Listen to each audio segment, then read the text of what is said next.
हरे कृष्णा, राधे राधे। आप सभी कृष्ण भक्तों पर ठाकुर जी की कृपा सदैव बनी रहे।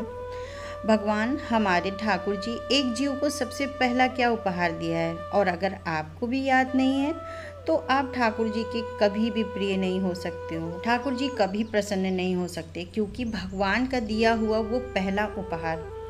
एक बार आधी रात में करीब 12 बजे थे, एक माँ ने अपने बेटे को फ़ोन किया।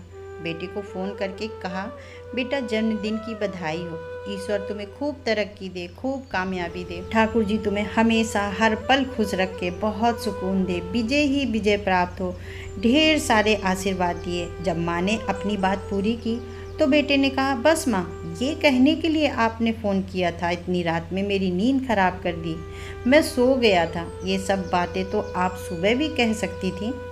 तुम भी पागल हो गई हो माँ, कुछ तो सोचा करो। साथ में बैठे पिताजी सुन रहे थे तो पिताजी ने हाथ में फ़ोन लिया और कहा, हाँ बेटा, तेरी माँ सच में पागल हो गई है। 3 दिन से इंतज़ार कर रही है रात के 12 बजने का, कि रात के 12 बजेंगे और मैं अपने बेटे को बधाई दूंगी उसके जन्मदिन पर। और मुझे भी 3 दिन से याद दिला रही थी कि मेरे बेटे का जन्मदिन है। तुम्हें याद है ना? याद है ना मुन्ना का जन्मदिन है? और मुझे सोने मत देना, अगर मैं सो जाऊं तो उठा के रखना रात के 12 बजे तक। 12 बजे फ़ोन करूंगी, सबसे पहला फ़ोन उसकी माँ का ही जाना चाहिए। तो बिल्कुल सच कहता है, तेरी माँ पागल है, पागलों की तरीके इंतज़ार करती है तेरा। और एक बात बेटा, ये तो छोटी पागलपंती है, बड़ी पागलपंती कब की थी?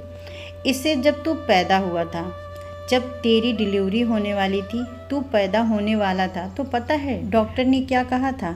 कि माँ और बेटे में से एक को ही बचा सकते हैं। तब तेरी यही पागल माँ ने डॉक्टर से कहा, मेरा बच्चे को इस धरती पर आना है, 9 महीने मैंने पेट में रखा है, उसका जन्म जरूरी है, उसे आने दीजिए, उसको कुछ नहीं होना चाहिए, मुझे चाहे कुछ भी हो जाए। और उस फॉर्म में ज़बरदस्ती साइन करवाए थे। मुझे कहा था साइन कर दो इसमें, हमारा बच्चा धरती पर आना चाहिए। मैं तो तभी समझ गया था कि तेरी माँ सचमुच पागल है। पागल ही थी। जब तू सुसु कर देता था तो वो गीले बिस्तर पर खुश हो जाती थी और तुझे सूखी तरफ सुलाती थी। पागल ही थी। जब हमारे पास धन नहीं था और कहीं से कोई मिठाई आ जाती थी, या मिठाई की इतनी शौकीन थी, फिर भी मीठा बचा कर रखती थी तेरे लिए कि मेरा बेटा स्कूल से आएगा तब मैं वो मिठाई अपने बेटे को दूंगी। हमारे हालात कैसे भी हों, इसने तुझे कभी भी किसी चीज़ की कमी नहीं होने दी। कभी तेरे सामने बताया ही नहीं कि घर में इस चीज़ की कमी है, इस चीज़ की व्यवस्था नहीं है। तुझे तो तेरी माँ ने हमेशा खुशहाल जीवन दिया है। मैं हर बार कहता था, तू पागल है, तू अपने आप को कष्ट में रखती है, तू पागल है, अपने आप को दुखी रखती है। उसको सुख देने के चक्कर में पागल ही तो थी। तू रात भर सोता नहीं था तो रात भर गोदी में बिठाकर तुझे थपकी देकर लोरी सुनाकर तुझे सुलाती रहती थी, और खुद जागती रहती थी कि अगले दिन उसे पूरा दिन काम करना रहता था, पर तेरे लिए जागती थी। भले ही सारा दिन जागना पड़े, सारी रात जागना पड़े। ये पागलपन ही तो था बेटा, इसके अंदर शुरू से था। तू सच कहता है कि तेरी माँ पागल है। ये बात सुनकर बेटा रोने लगा, उसकी आंखों में आंसू आ गए। उसने माँ से कहा, मैं कल आ रहा हूँ तुमसे मिलने, मुझे माफ़ करना माँ, मैं भूल गया था कि इस धरती पर आप ही तो 2 ऐसे लोग हो जो मेरे प्यार में पागल हो, जो मेरा सच्चा हित चाहते हो।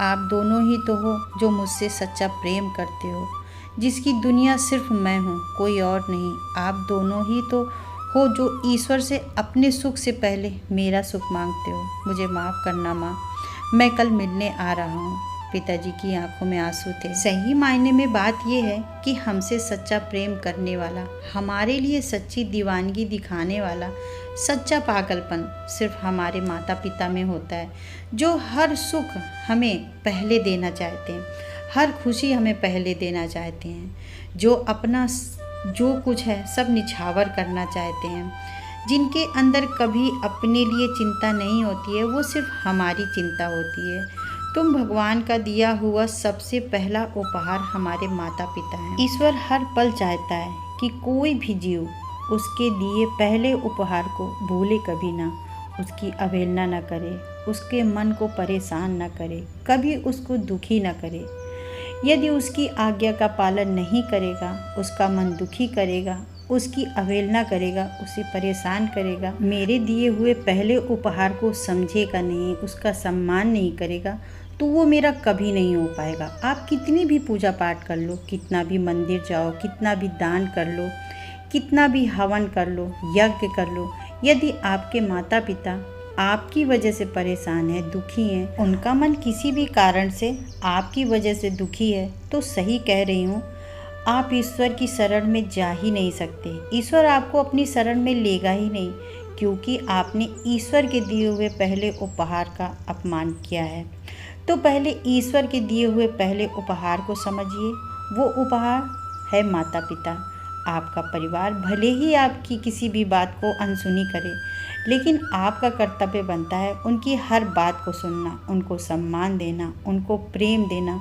और जब आप उनकी बात सुनोगे, उनको सम्मान दोगे, प्रेम दोगे, तो आपका दिया हुआ कई गुना लौटकर आपको ही मिलेगा। जैसे जैसे आप ईश्वर के करीब जाते हो, वैसे आपका जीवन सुरक्षित हो जाता है, आपको चारों तरफ से सुख मिलना शुरू हो जाता है। ठीक उसी प्रकार माता पिता हैं। यदि आप उनके करीब हो, उनसे प्रेम करते हो, तो हमेशा आप चिंता मुक्त रहोगे। आपको कोई डर नहीं होगा, कोई भय नहीं होगा। अपने जीवन को उनके साथ बांटिए जो अपने हैं, जो आपके लिए पागल रहते हैं, जिनके मन में आपके लिए दीवानापन है, जो अपना सब कुछ आप पर निछावर कर देना चाहते हैं। उनको कभी मत भूलिए। ईश्वर के इस उपहार को आप संजो के रखिए, विश्वास रखिए और ईश्वर पर रखिए। अपने विश्वास को मजबूत रखिए। तो चलती हूँ। राधे राधे।